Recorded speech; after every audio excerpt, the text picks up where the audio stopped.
Okay. Anong tawag nyo dito sa machine nyo? Electric power turning machine. Electric powered. Ano yun? Turning machine. Turning machine? Turning. Twirling. Okay. So ito yung ano, pwede prototype ito ano. O diyan kayong tatlo yung nagte-testing nito. Yada. Okay. So nice na ano lang, ang gagawin niyo na lang, lalagyan niyo ng load ano. Okay naman yung ginawa niyong machine.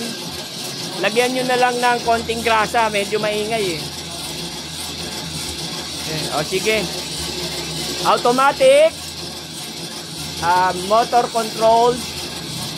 Ano yun? Tawag nyo? Electric power turning machine. Okay. So pang lubid, pang gawa ng lubid to, no? Abaka. Coconut fiber. So ang matetest dapat natin to kapag may load na, baka tumaas yung amperahe dito. So yan lang dapat ang speed natin, ano? Pwede nyo pang babaan ng konti. O sige, once again, ito yung ating mga makikisig na gumawa.